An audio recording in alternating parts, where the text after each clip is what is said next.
special episode right here. That's right. This is a Chris-centric conversation because I feel like you've been doing a lot and people have to know more about you. So we're going to get into the dirt, into the nit-grit. So we're going to hit that music, the bell, and let's do it. Let's hit it, Pete. Hit that music. My God. Sound so unexciting. No, you know what? You're like I'm getting my thoughts you're together. Like, hit that off. Just hit that music. Hit the music so you get this thing over with. Like an execution. Why is it hurt already? Yeah. But yeah, so a part of this is just like I said, you've just been doing a lot with the show. Yeah. And I'm excited to have you on every day, or as every day we do something. Yeah. I'm excited to do stuff with you. I like like our building, like we seem to be getting to a rhythm of look, not recommending every single movie, but watching it, having opinions on it, wanting to discuss it. Yeah. And it's really hard. Sometimes it's hard to recommend a movie that you like too much because you just want to be like, just watch the movie. Yeah. So it's hard to even like build an episode out of that. Mm-hmm. And equally, it's hard to build an episode out of a movie you don't think should ever like exist. Mm-hmm. Like no one should watch this movie, and it's hard to kind of on the contrast make that an episode. Yeah. And a lot of times it's like those middles. It's the ones that are nearly awesome or recommended, and the ones that nearly aren't. Exactly. Yeah. And that gives you a little bit more dialogue. So, but yeah, so like you and I, we've been on a good run in that. Yeah.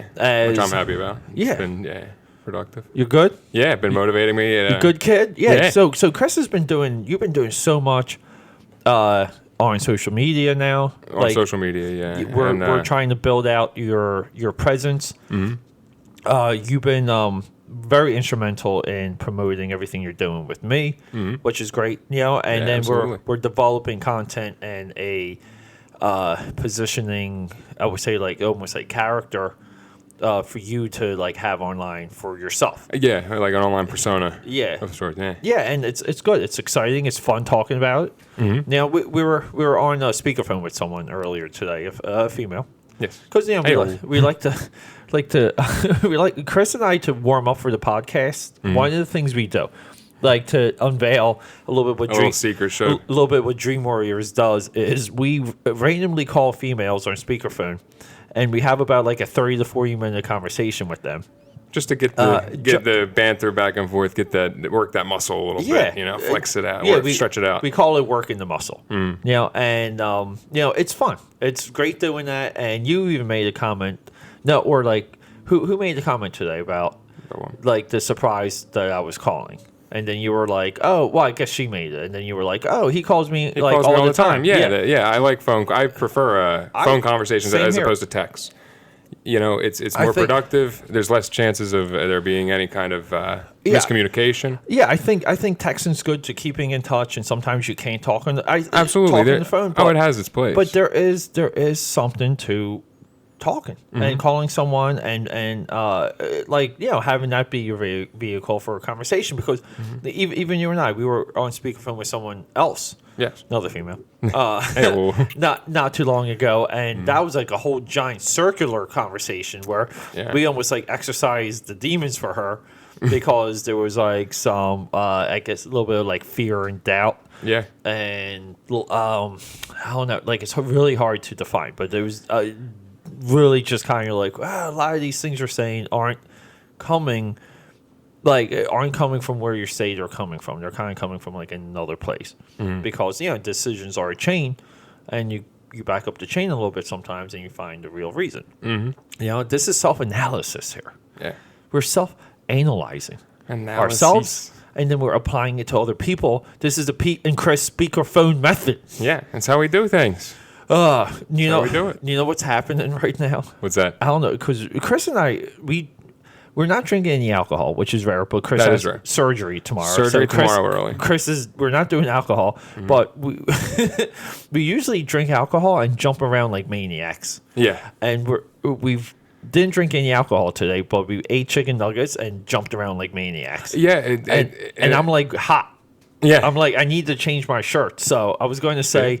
Why don't you take it over for a couple minutes, I'm going to change my shirt. I need short sleeves on. Okay, yeah, absolutely, do it. So take it over. Keep it PG. All right. Okay, Yeah. and don't panic if Dallas pokes his little cute fuzzy face around. All right. So it's me. I guess, like Pete said, this is going to be a little bit more Chris or Doc centric, if you will. You learn a little bit about me. As he mentioned, I am going into surgery tomorrow morning. I got to be at the hospital at 6 over at Cooper, and it's a surgery for a fusion on my ankle, and it's because of due to my foot being turned after an accident, motorcycle accident earlier this year in late September. I'll get a little bit more into that when Pete gets back. He'll be able to ask some questions and stuff like that to kind of spark some discussion about it. But I got a new motorcycle accident, ended up hitting a parked car, and really banged up. I ended up breaking 5 different bones, both bones in my ankle. I had a compound fracture, which the bone came out the back of my leg. My ankle was broke, my tailbone, and my arm. And so I had surgery the day after that happened. But in recovery, my foot turned, so that's why I have to get this fusion. I also have some, some nerve damage as well, which is part of the reason why the foot is turned. So I'll be able to get back to walking and have a little bit more of a normal range of motion and get back to my golf game and running and exercising like normal as well. I just heard all of that. Yeah, were you able to hear? I didn't realize the. I figured it was severe. Yeah, it was. So Chris and I, like, we, through the course of our relationship, I like this shirt, by the way. Oh, thank you. This was like a $5 shirt that I bought yesterday. Nice. Look at that. Right there. Makes the guns look huge. Look at them things. I think it hits the double buy flex. Can I see your permit, sir? You have to have a permit to carry them bad boys. I don't have a permit. I'm actually on my way to the vet. Because these puppies are sick. Sick, boy. There, you walked into that one. Okay. Yes, sir. So Chris and I had like a series of like blackouts where he goes silent, I go silent. Yeah. This is the same with everyone, like every single contributor of Dream Warriors, including my sis. And so during one of these was like, you were at the time living with someone.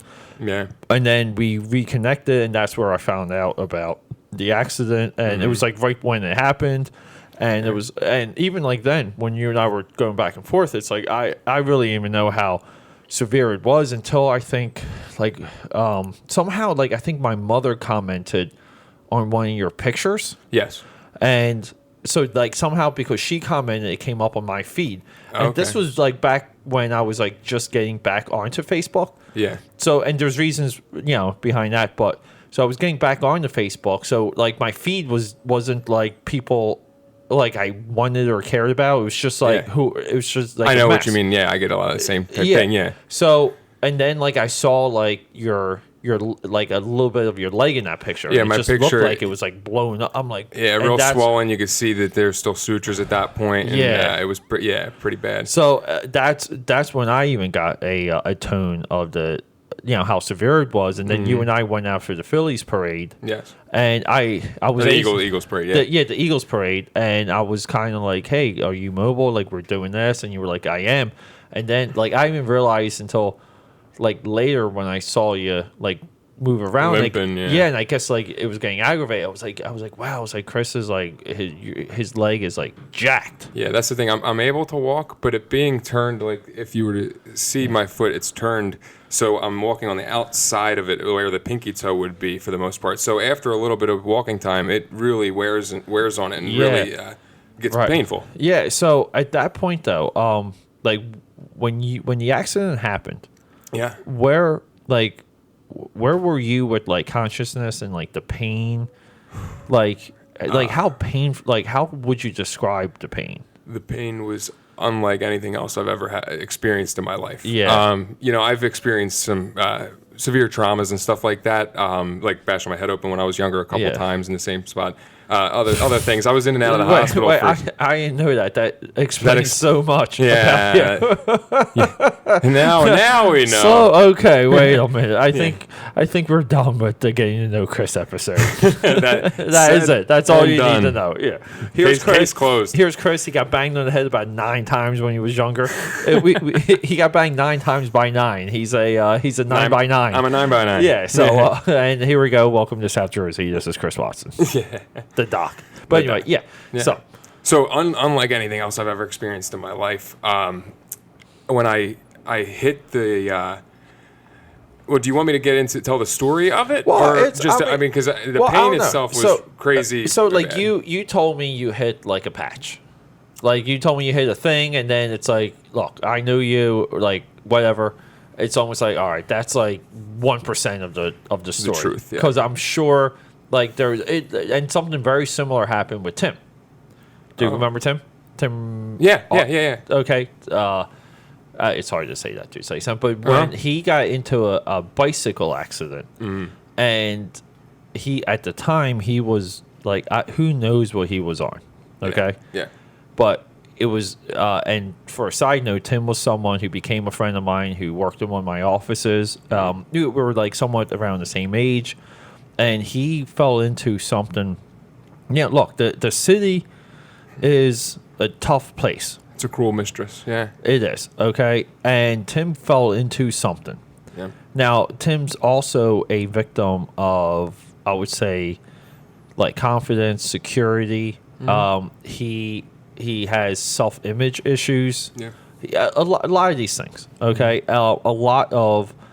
Like I would say, privileged people problems. I kind of say, and look, we're all guilty of similar problems throughout the course of our life. Yeah, no one's really knocking it, but this is him and his state and where he was at the time. Yeah. So he got into this crazy bicycle. Yeah, not motorcycle. Okay, but he went around telling people it was a cycle accident. And people thought it was a motorcycle. No, and everyone laughed when they found out it was a 10-speed accident. Which that's the thing is, a bicycle accident can be just as bad, but so his whole don't mislead people. Yeah, and his whole his whole explanation to how that this accident like jacked up his hand. Yeah, it bent like a couple fingers like backwards, and it was like supposedly like very bloody. Yeah, and what I remember about when that was happening. Yeah, and his explanation to like how it happened and this and that was that he. And look, sometimes you lose things when you hit your head or whatever. Yeah. But the only way he could be vocal on it was that he hit a curb. Yeah.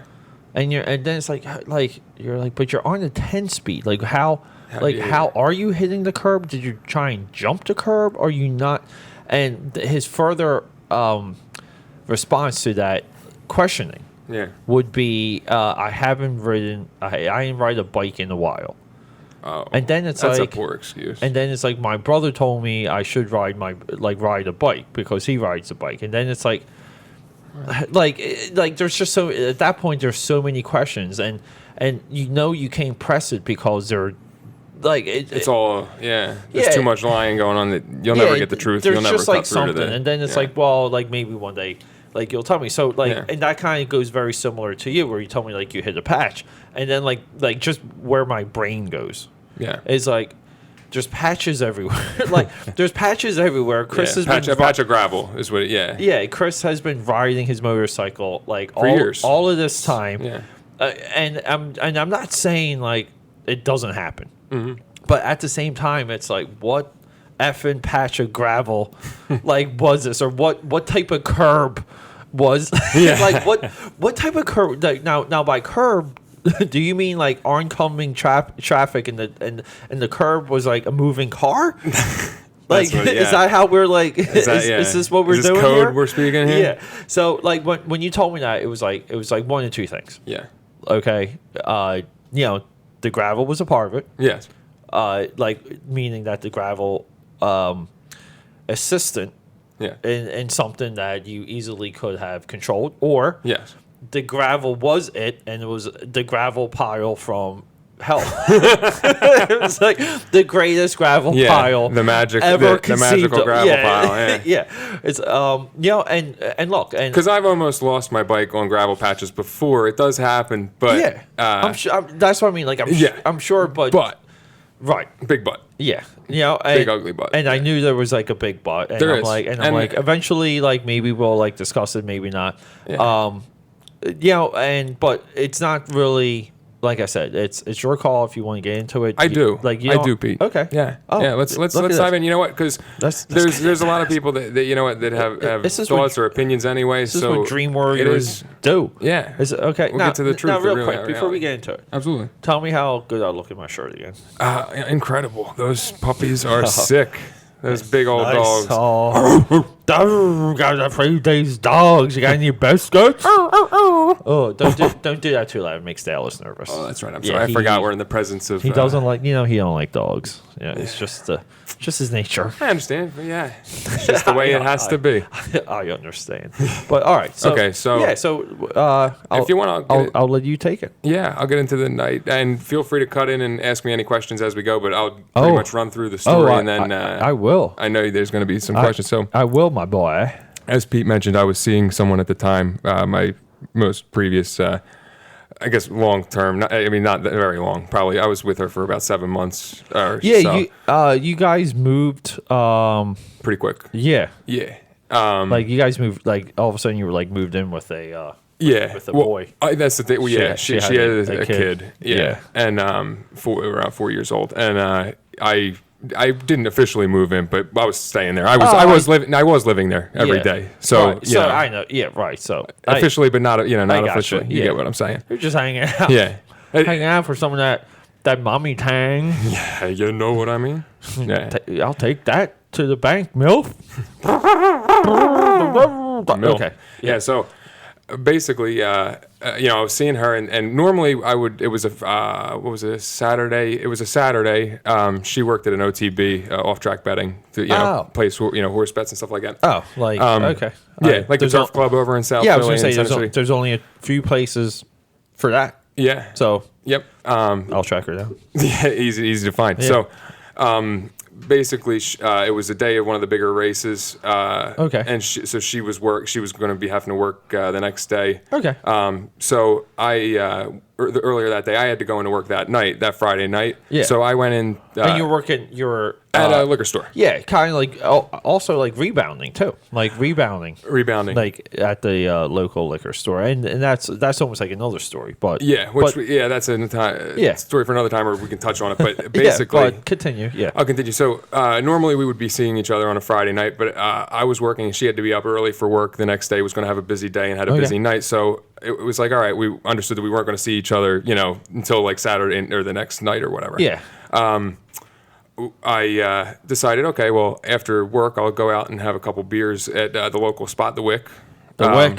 Yes, the Wick. Have a couple drinks, and then I'll go home. And, I texted her. She was like, oh, drive safe. Make sure, you should get a ride, whatever. Yeah. But I was only having a couple beers up there. I wasn't too concerned. So then Okay.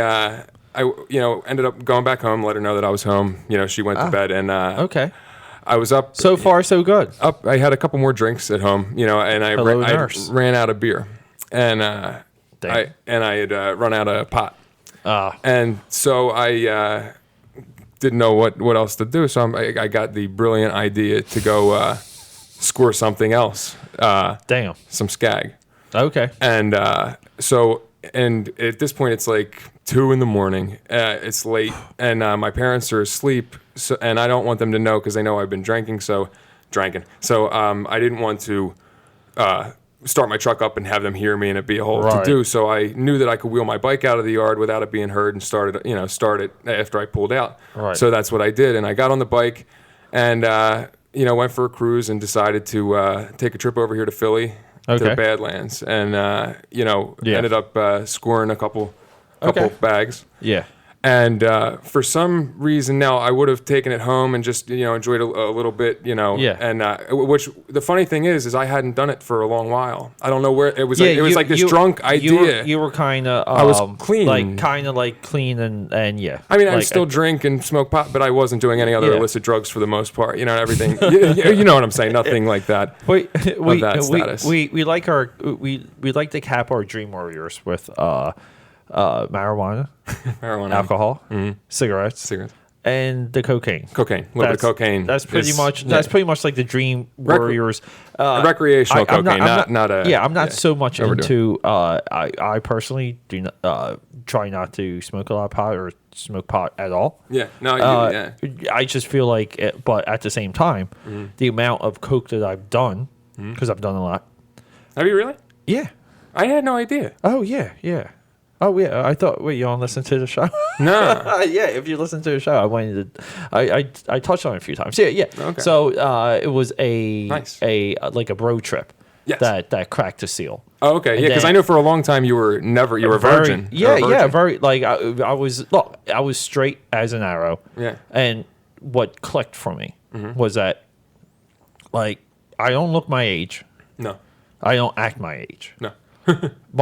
The people of my age that I'm measured up against, they look. I was hanging out with my sister and some of her friends yesterday because we were day shopping at King of Prussia. The entire time when the girls thought I was like way younger than my sister, not only 2 years younger. She thought I was like lot younger. Yeah, she thought I was like A lot of people get that when we go out. Yeah. Well, I mean, me being a little bit younger, Yeah. I think that Yeah. that helps too. But and it's some the truth. and some of it's like genetics, but at the Yeah. same time, it's some of it is how I design my life and codes I live by Yeah. and yeah. So what happened was we were on this Ocean City OCMD trip. Dude, we were going hard. Like we were going hard since the night we got there. Nice, Like yeah. we got there and we're like, take it slow. We'll crank it up tomorrow. And it was like no. No. Like okay, from like Thursday night till like Sunday morning, we were just like going. Okay, so at that point, yeah, like it just occurred to me. I'm like, it's like, dude, like it's like I waited this long, Yeah. and I just felt like my timing was like arrived. Yeah. And so what happened was like it kind of like it really like didn't hit me much that trip. Now what happened was Because that will happen sometimes. Like your first time, it doesn't really work, or Yeah. you can't So- tell if you're high or not. so here's what happened. yeah, Okay. And you know my life. absolutely. Okay? Yeah, There's something that happens to where like things just seem to line up and happen. absolutely. Okay. Yeah. And call it destiny, call it by cosmic design or someone's cruel joke or whatever. But so I come back from this trip and every single time I tell the story about doing cocaine for the first time, every time I tell the story, Yeah. it triggers someone to ordering it. Okay, so from that point on, Yeah. it was like probably like 4 straight weekends. Yeah. It was like bag. Yeah. Okay, so and I'm not paying a dime for it. No. Okay, Well, that's the thing. You're telling people it's your first. and you're they're like, a "What?" virgin. They They're want to like, party with you. Yeah. Okay. So at that point, like I got like a little bit more like from it. Yeah. Okay, so now at this point, being myself being single and in the city. Yeah. So what happens is like there's a lot of girls that like look, they're always between boyfriends. They live in amazing places. Yeah. And they don't really have to work. Yeah. So sometimes they work to socialize. Oh, okay. But they're trust fund girls. Yeah. Okay. I gotcha. Yeah. So I was like that at that point now, like I was on the run of like seeing them because like it goes in a little bit in the cycle. So these trust fund girls all do it. They all have it. So then at that point, I would just tell them the story just to get it. That's And every time That's I smart. told them, Yeah, it came it out. works, yeah. So in the And also, too, another thing sorry to interrupt you, but Yeah. the other thing that, with you, I was going to say, being a ladies' man of sorts. flattery would So get you they say, everywhere, yeah. my boy. But as anybody who has done coke knows that it's an instant ticket to get laid. You got a package in your pocket. You're not going home alone. I will tell you one thing. One girl ended back up here because I told her this story, and we were just like having fun. Okay, and she at that point got so loaded, she thought I meant like I had it here. Oh. So she wanted to come back, and she's like, "Let's do a couple lines." I'm like, "I don't have it." And then it was like, all right, like, and then it was like, all right, let's 10 minutes later. Well, like let's just F. Like, that works. Yeah. Even better. Yeah, like and do that, and that's where like that went. Even just the promises of blow can get you there. Yeah, absolutely. Okay. But the thing is, though, it's so for me though, it was like it's been like a little bit of this like journey. Yeah. To kind of really see, like what some of the effects are, how long it can carry. So we keep this text thread from that trip still active. Yeah, like this group text message. And like mostly it's like I troll them. I troll the group two ways. I troll the group in purchasing mozzarella sticks. Whenever I had mozzarella sticks, I added to the group chat thread because we had a giant drunk and whatever else we were on conversation about how much we all love mozzarella sticks. So from that trip, it's like nonstop mozzarella. Usually when I'm out, I'll always order mozzarella sticks and I'll add them to the thread. Yeah. Okay. And then it's I troll them with the things I do with the cocaine with women. Okay. So I'm texting them pictures of like a silver tray with the coke with boobies. Okay, like like no nipple, but like right but there, the under off the butt. Okay, there you go, dude, like all kinds of stuff. That's okay, and I usually send them these pictures at 4:00 in the morning.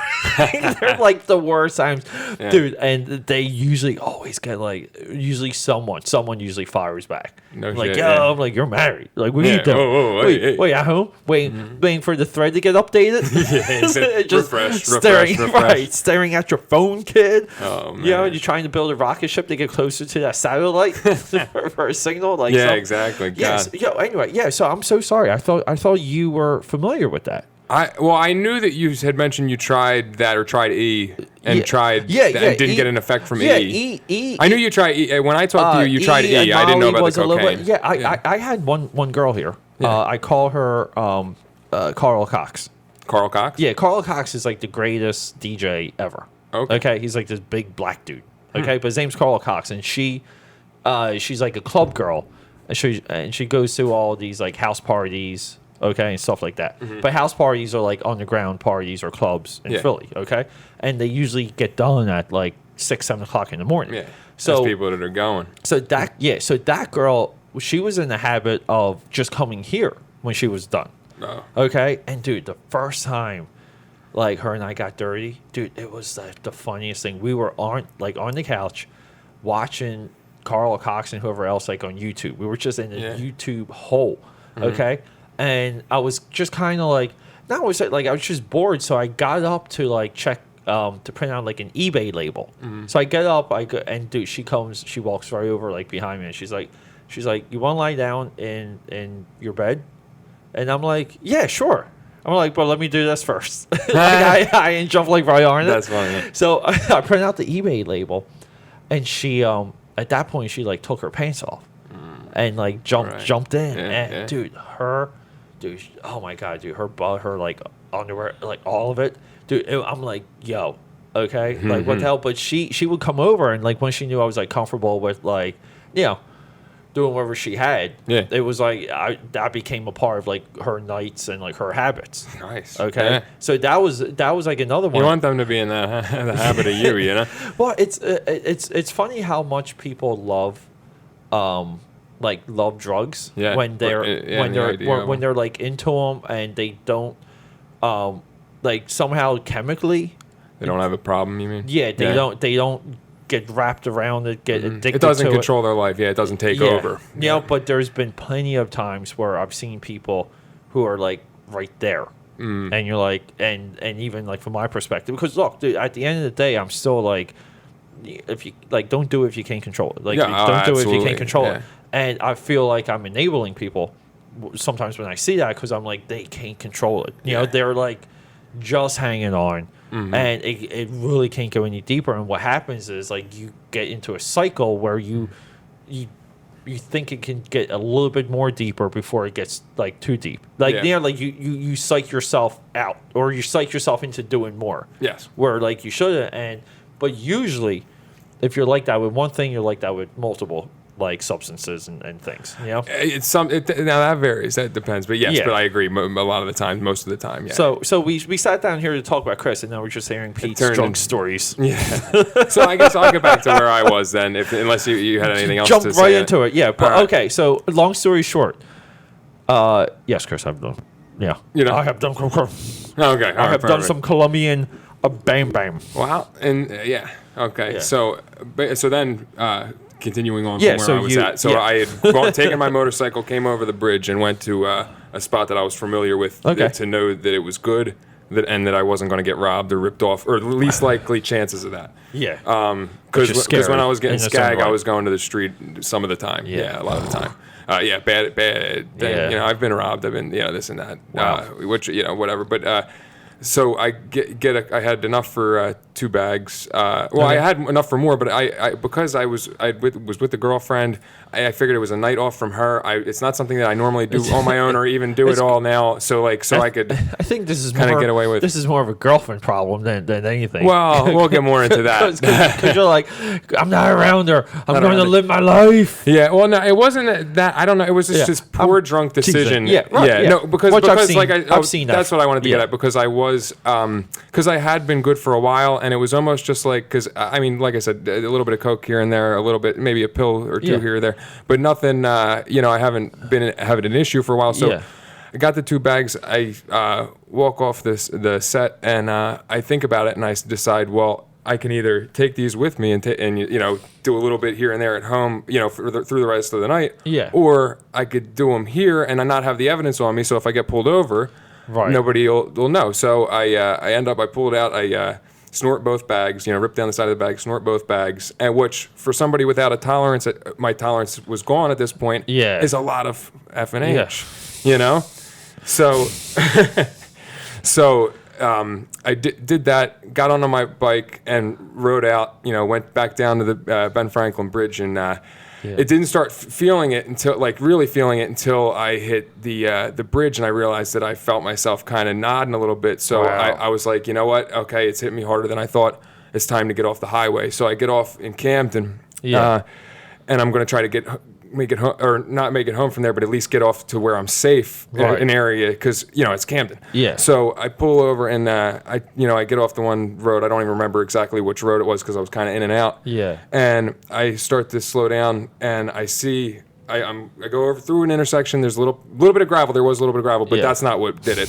I Right, felt the loss of control of my arms and legs, and I was still Wow. conscious, still seeing, and I saw myself going towards this parked car, like on a slight angle. So it was Yeah. like slowly there. So and I was like, I said, oh no, in my head, and then I saw it coming, and boom, I smack the left side, my fist, my leg, It's almost like a my dream. foot. Yeah. Like how, where you can't control yourself in the dream. Exactly. It's something- Yes. Yeah. Which is always one of my biggest nightmares, Yeah. like that kind of thing. So quick side note. Though. Yeah, of Just course. based on like the details of the accident, would you, like, you kind of want to be thankful that the car was there, yeah.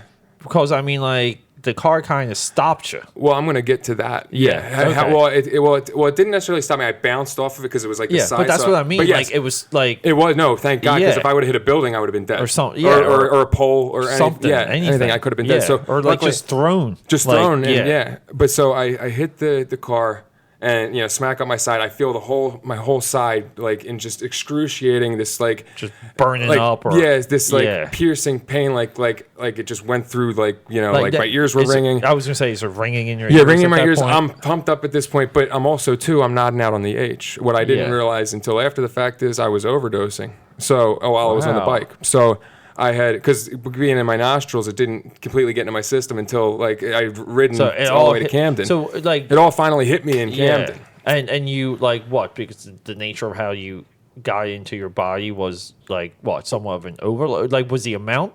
Well, because let's just say, for instance, was the amount the amount was the issue. The amount. Okay, and, not the way. Okay, not the Yeah. ROI, the root of administration. Yeah. ROA, whatever it is. Yeah, no, because like if someone were to have like shot it, they would have went out a lot faster. Exactly. Oh, I see. So it was so like a I delayed snorted it. fuse So it was almost. exactly like a time Yeah. release. Yeah. So I hit this car, and I remember hitting the car, and I was still on my bike, like I still had it up, and I thought to myself, I need to get away from this car. I'm under the influence. I can't, like, if the cops come, I can't be around this. So I'm trying to still drive, but at that point, I'm still not under control of anything. Yeah. My limbs and stuff. Right. And I ended up dumping and losing it. And I kind of don't really remember, rolling or whatever. I remember, and then all of a sudden I remember, the excruciating pain. I cannot begin to describe how horrible it was. But I remember looking down at my leg, thinking like, "Oh man, what happened?" And I grabbed my left thigh and pulled my leg up and saw the bone pop out of the back of my shin through the muscle and all. Which he said that for me to have. The doctor said for me to have broke my bones like I did, the amount of force that had to be hit with, like I definitely hit it fast. I was still moving pretty good, maybe like 30, 40 miles an hour.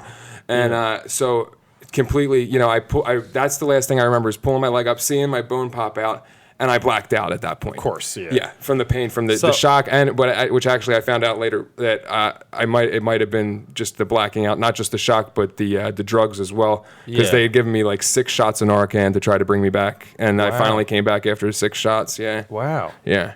So from there though, like they knew you had something in your system. In my system. So yeah. was there like, did you get charges from No. that? Well, luckily, no. When I was finally I came to, I guess, and kind of remember, because I was in and out because of all the pain and such, So and the chemicals. So were you like coming through, like filling in like excuses?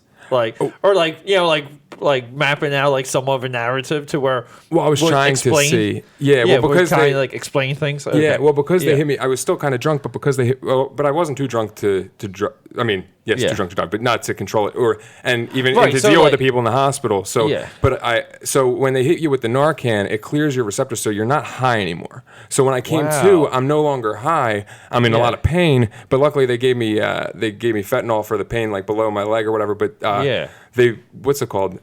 They were asking me questions and stuff like that. I realized that there was a cop over, waiting for me. Yeah. But luckily, nothing ended up coming of it. I guess because I did, the car I crashed into. My dad had, eventually had to take care of the, damages and all that. While I was still laid up with her, with the lady whose car I hit actually is the one that came out and called the cops. I don't recall any of that. Yeah. But and I didn't even really remember which street or where I was in Camden. Wow. I just knew it was Camden. Yeah. And so, I'm in the hospital. They're asking me this, that, and the other. And now, besides the prior weekend, me and the ex were over at her friend's, sitting by the pool, having a couple drinks and some blow. I like this story. And a real casual occasion, like just a few lines and a few beers, and really nothing, no big deal. Had a nice night.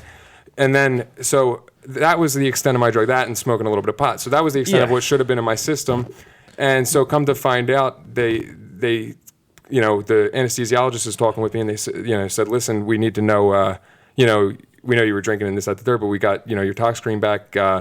It says you have methamphetamine, heroin, Xanax. Jesus. And I think that was it. And and I'm like, what? I'm like, what are you talking about? Like, I hadn't done methamphetamine for a while. I hadn't done anything else. So I was like, whoa. But they didn't say anything about the coke. So it must have been like, maybe it was meth mixed with something. I don't know. Yeah.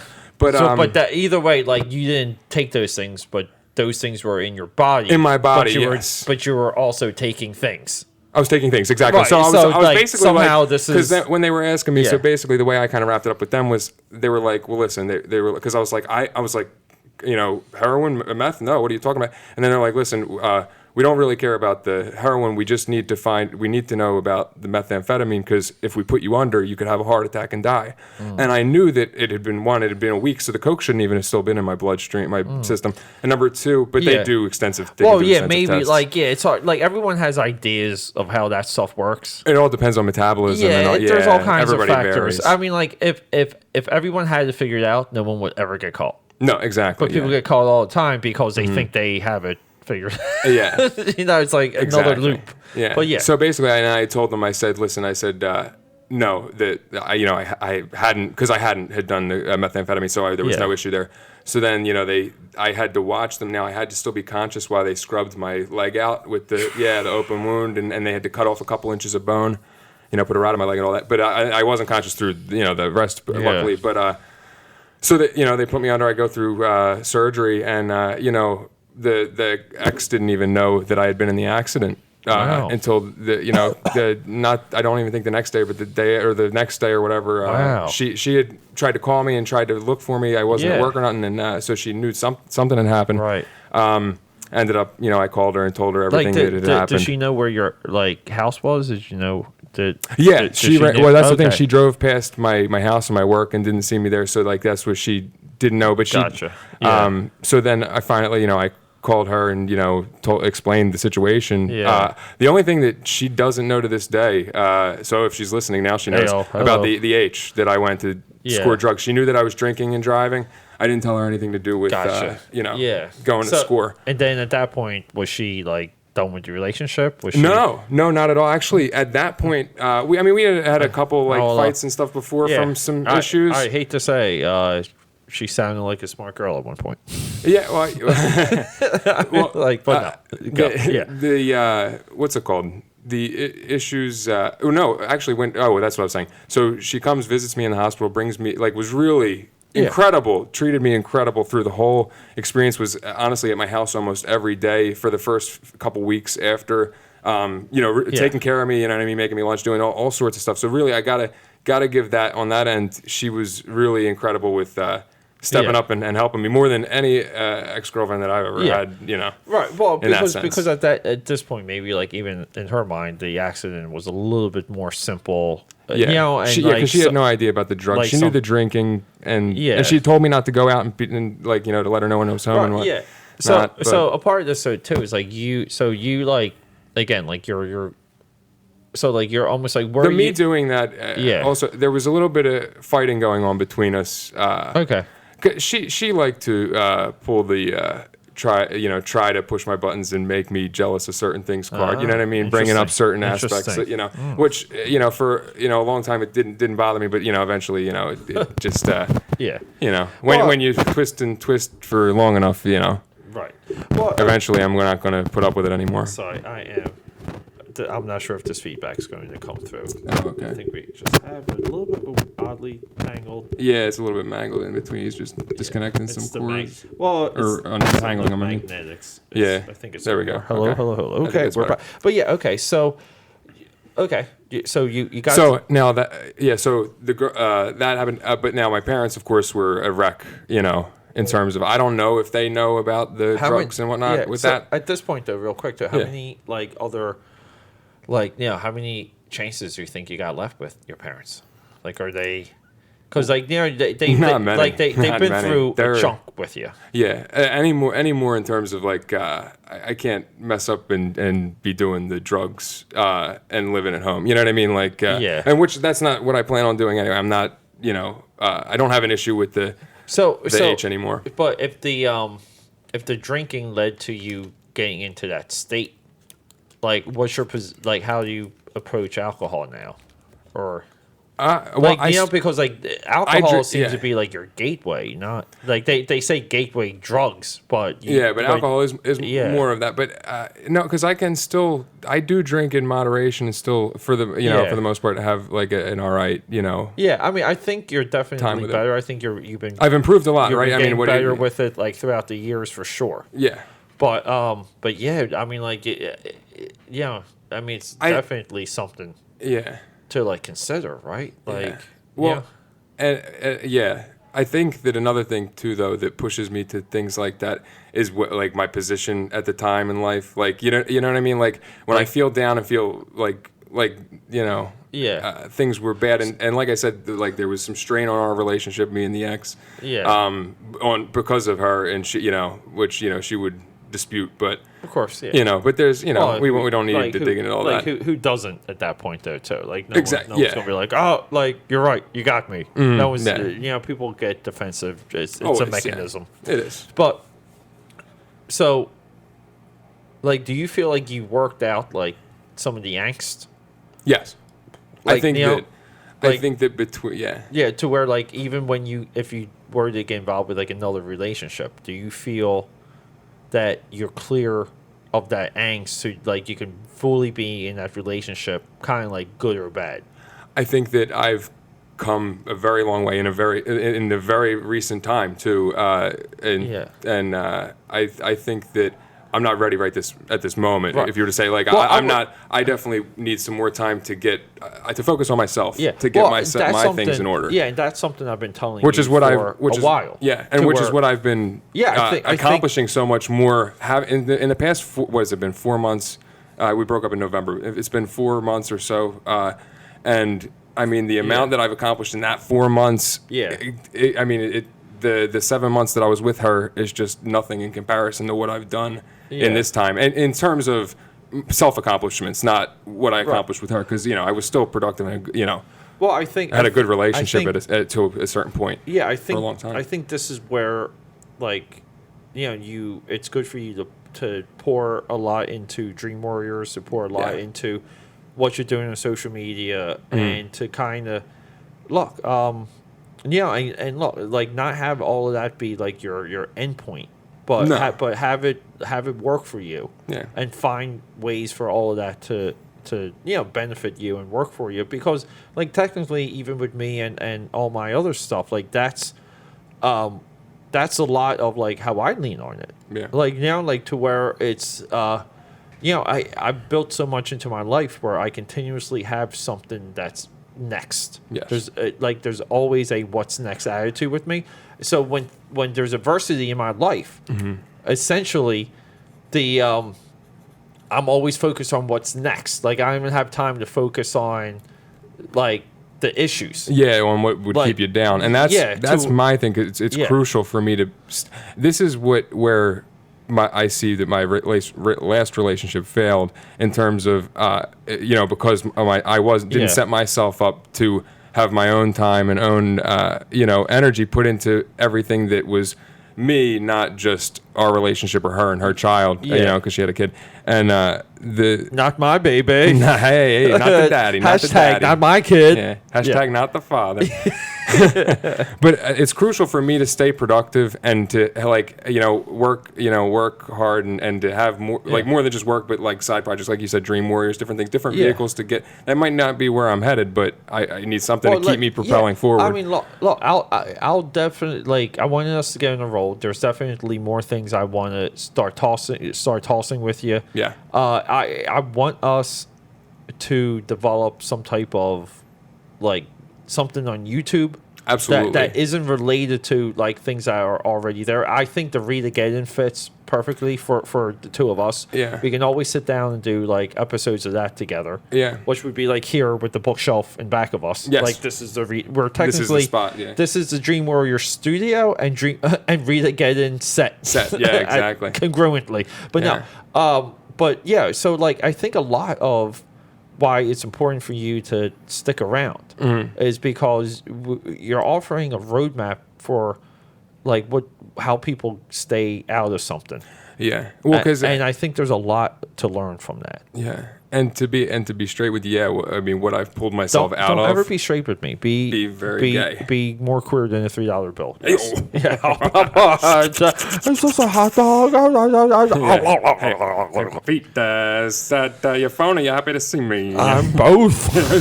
Because I need to check my messages. But that's the thing. I mean, but being straight up, I mean, from where I was a couple years ago and the relationship that I was in then, and the fact that I've been down this path with the drugs, going from a heavy IV drug user to back to being able to function more like a human being. I mean, getting deep into debt. Don't compliment yourself yet. Let's not jump to conclusions there. But I mean, just getting so much further away from that now to that, and having a little bit more control of my life, having goals and more things to aspire to than where I thought I was when I was deep in debt and thought that I was going to be out of a home. Well, dude, it's always there. Okay. Look, everyone has their things, and everyone is held back from doing what they want to do. Yeah. Okay. And sometimes it's related to substances. Sometimes it's other things. Sometimes it's strict psychological, like issues. Okay, not anyone is greater or worse than the next because it's how it affects people. But the difference is how people choose to spend their time and what they do with the time that they're given, and that's a big like X factor when it comes to like this is who I am, this is what I need to work on, this is what I need to work through versus this is the only thing I can be, this is the only thing that I am, this is the like when there's alternatives to how you spend your time and the lifestyle you live, you realize that like you can be a different person kind of like whenever you want. You got the skill set to become a different person, to do different things, to have different disciplines and loves and skill sets and all this other stuff. But when you lack that, like these other issues, like like they take over. Okay, and a lot of times is when people have low self-esteem in other areas, this stuff just magnifies and compounds even more. And like you've always been like a passionate guy, you've always been like an energetic dude, you've always been a smart guy, and Thank you. And it's just a matter of you have to police yourself, and I think you maybe like finally maybe like realize that maybe before like some of your attitude just might have been like, hey, like I don't care, like like it's there was like, a lot of that. I can kind of like do this and do that, and maybe we were like more willy-nilly about it. And for a long time too, it wasn't until I think I hit the rock bottom with the drugs and financially finally hit a sticking point, because for years I was able to drink out of control and still work and function in the 9 to 5, like more than a 9 to 5. I worked overtime. I was making killer money. I was still going to school, going to college, this, that, the third, and was still able to get away with it. Look, so it was kind of like I felt like I had an excuse. But look, dude, you have you're young. You got plenty of time to do whatever the heck you want. That's right. You really do. I've only put in a quarter. You and I, there's a huge age gap between you and I. With our huge age gap, I feel like I have a lot of time. Even though I act like I don't, but that's part of like my motivation. Okay. But so if I have a lot of time, you have infinity. And it's easy to lose track of that sometimes. Sometimes when I isolate and I get on my own, I forget. You know what I mean? You look at things and it seems so... I think... I don't know. I mean... Look, you get what I'm saying. And, about like you being alone and being this and being that. Look, sometimes I think when you're alone, you can kind of focus on what makes you happy. Okay? And sometimes, like, when you're connected a lot with other people, like with girlfriends and things like that, your happiness is projected onto them. And then, in a way, like, they now control your happiness. Okay, and they pull a string, they push a button, and you're allowing them to control you, even though at the time, like what's happening, like you're cognizant of what's happening, but you're not admitting to like how and why, and the forces behind it. You know, and that's where like I say this to a lot of my guy friends. As soon as they tell me that like their girls like giving them trouble or they're not happy and they're not this, I just say like move on. Like find someone else to have sex with. And there's plenty of others. They're like, but there's this and there's that. And like, I get it. Like let it come back. Like if not, like, find someone that won't do that to you or like doesn't look at you in that way. It's like, but, and there's always like a but because there's the doubt. There's always the doubt. And it's that security. It's the security of having something for a sure thing, one in the hand, two in the bush, right? Hey, but I do like a push every now and then. But Chris, I'm always here for you. Oh, thank you, sir. Thank you. Dallas and me, we're always here for you. Here for me in all those ways. And that's the thing is, I think that, and recently that I finally have realized my worth. You know what I mean? Like my social worth, my just all around like worth in a relationship to women out there and all that. So I think that there's a newfound confidence, or not newfound, just rediscovered, because I did have it at points. You remember back when we used to get out and about, but doing some damage. Putting in work. Oh, we're not done yet, my friend. No, that's for sure. There's still plenty of time. That was all prologue. Yeah. Okay. I mean, this whole journey of ours is far from over. That's right. We And haven't even that's the begun. enlightening. I mean, like, think about it. We're sitting down doing the podcast, Yeah. putting things out there, Yeah. putting our names to things. Yeah. And getting Like, real. Yeah, Pouring and- it out and- there. And how Put it on Front how Street. great is that? Yeah. Just as a like little bit of a starting point. Like, how great is that? It's incredible. You know, and look, I think for you, there's always lessons. I think I think we have more joint stories. Yes. I think we have more lessons from each other's lives and how they intertwine. There's plenty. Yeah, and but Chris is beyond a cautionary tale. I think your saga is just part self-definition, Yeah. and you pay the price. You went through a lot of stuff, but Absolutely. a lot of people do. Yeah. But you know more of who you are, Yeah, I definitely have and that's very important. discovered more of myself. So, Right. any parting words, my friend? Nah, follow me on Instagram at DOCWATSO. Follow me at AKAPAD13. That's right. AKAPAD on the Twitter, on the Snap, On Facebook, AKAPAD.com. Chris Yeah, Watson on Chris Watson. Facebook. Yeah, look. All that jazz. Doc Watson. DOCWATSO. Doc Watson. Yeah, I love it. DOCWATSO. But yeah, and look, we're gonna be doing all kinds of things together too. I do want us to get into I want us to publish something like within the next few months, like Okay. a joint like poetry book or something, like something like that. We'll get that, into something. that we could. I have plenty of time being put down with this surgery, so I'll be putting nothing out, Yeah. nothing but content So- in terms of recording Yeah. and writing. So we could put something out on like at worst case scenario as a downloadable free book on Amazon. Absolutely. or I like that. the iTunes store, and just put something out there. But there's other things like that coming from us, and Chris will be doing more with me on YouTube. There's going to be a lot that I want to get into with you. We'll get into later, but Yeah, and there's then- there's some ideas that I have for that. And, So and a lot of these is inventory episodes for when Chris is at commission this upcoming week. Yeah. So yeah, I mean, like we're planning ahead, we're moving forward, and we're doing a lot of fun things. Rock and roll. All right. later. No 30-second story today, Cole. No, we you- just did a 1 hour 30-second story. I'm all storied out for yeah. today. All right. Rock Later. and roll. Bye.